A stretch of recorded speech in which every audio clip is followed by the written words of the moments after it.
Have all South Africans in Ukraine been accounted for? It is very difficult. Good afternoon, and thank you very much for this opportunity, and hello to the listeners as well. Of course, it's a difficult situation in Ukraine, and we can talk about it. What we are concerned about is the fact that we are probably not going to be able to know, of all the South Africans. We believe there's about 250 of them, but South Africans seem to only register at the embassy when they have a challenge.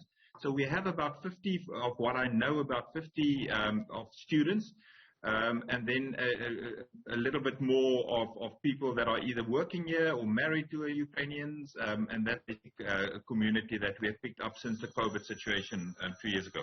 And how many have come forward to you today at the embassy for assistance in the hours after the panic that ensued in some parts of Ukraine?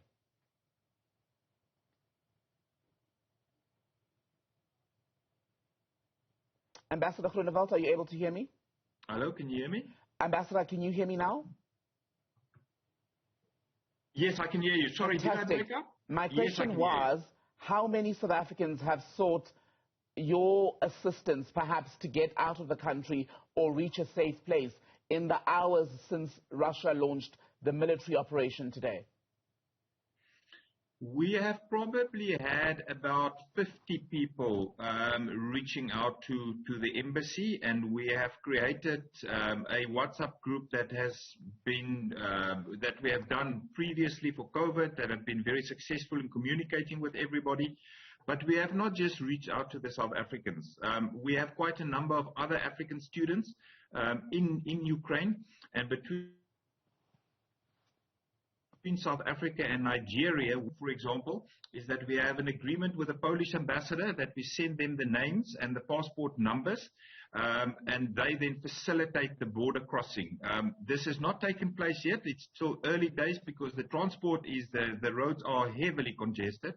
But this is the plan for now, and of course we have an alternative plan also with the Romanian ambassador and that South Africans and.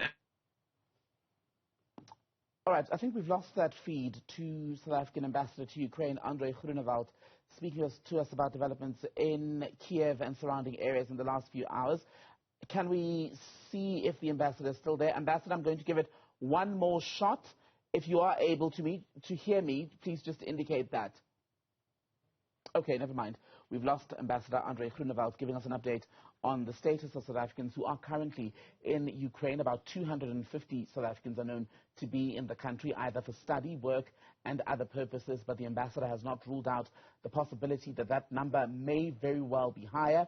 He was just saying, if you missed it, that the issue with collating information about the number of South Africans who are within Ukraine at the moment is that people from this country often only go to the embassy when they are experiencing times of crisis, shall we say, or need some kind of consular assistance. We'll get you more detail on that, hopefully, when we're able to get a clearer connection. But for now, China is refusing to call Russia's move into Ukraine an invasion.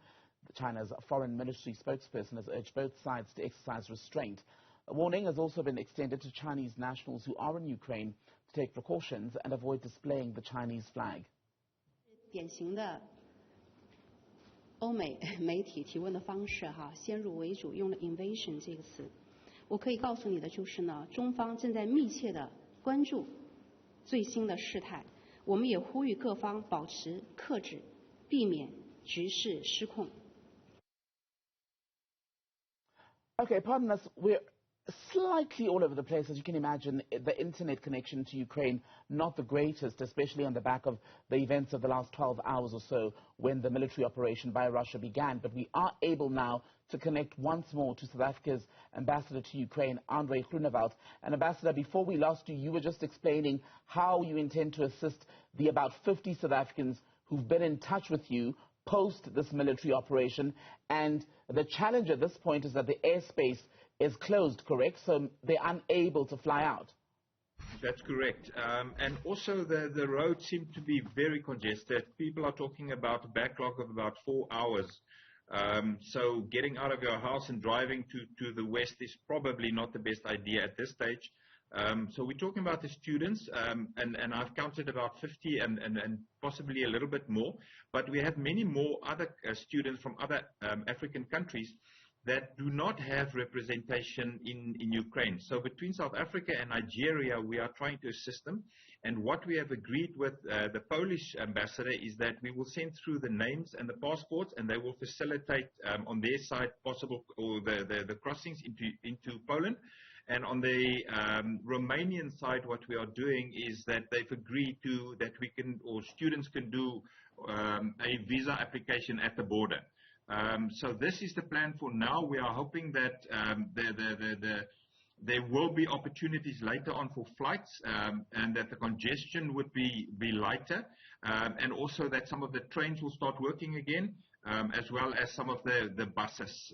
But for now, it looks, we do not know what's going to happen. Hopefully tonight the shelling won't be as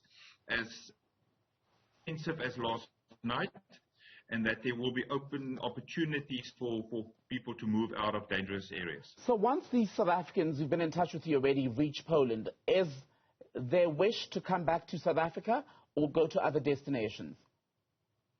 No, I think I am not sure about anyone who's reached Poland by now. But from what they have said, the majority of them have said that obviously when they fly all the way back, especially the students.